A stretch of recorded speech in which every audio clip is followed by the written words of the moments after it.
Iva Kurelac od rujna 2002. zaposlena u odsjeku za povijesne znanosti Hrvatske akademije znanosti i umjetnosti. Predavanje o Dinku Zavoroviću koncipirala za širu publiku da bude popularno znanstvenog karaktera jer je cilj upoznati šibensku javnost sa znamenitim sugrađaninom koji je autor prve povijesti Dalmacije i prvi hrvatski novovjekovni historiograf.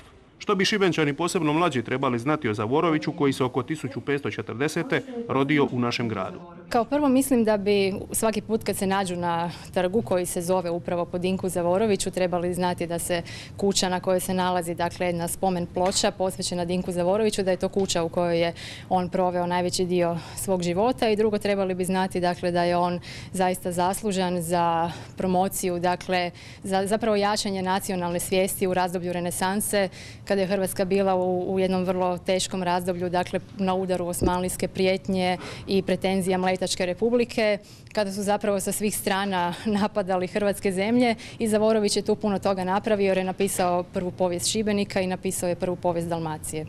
Iz Splita su na predavanje došli izravni potomci slavnog Dinka Zavorovića. Sad smo obišli, kad smo došli, prvo trg Dinka Zavorovića, da ga vidimo. Šta kažete? Ma dobro, ja sam Gordana odveja da ga pokažem, ja sam to već vidio, tako da, eto, oduševljena je. Slikali smo se. Slikali smo, tako da nam ovi u Splitu, da im pokažemo, da nam ne vjeruju. Evo, mi smo postavili jedno pitanje. Šibenik je u to vrijeme imao jedan od najvećih humanističkih krugova u Europi. Na koji način bi trebao na pravi način valorizirati ta svoja imena? Split je možda malo jači po tome od Šibenika što se tiče nekakvih spomenika i što se tiče nekakvih događanja. Pa sigurno bi trebao poraditi na tome i mislim da je ovo dobar početak. Mislim da ovo nije samo početak, da je ovo vrlo dobra aktivnost, da se priča o tome, da se zna o tome i da se malo više popularizira. A znate kako je danas? Danas sve se vrti oko novaca i da ima više novaca u kulturi, onda ovakve izuzetne osobe kao što je Iva bi imale u Šibeniku jako puno posla.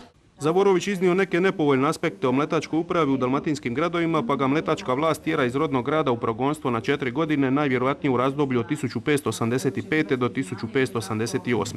Odlazi tada u Ugarsku rođaku i prijatelju, čanatskom biskupu Faustu Vrančiću. Eto još jedno ime iz šibenskog humanističkog kruga. Predavanje o Dinku Zavoroviću organiziralo je Društvo za očuvanje šibenske baštine Juraj Dalmatinac.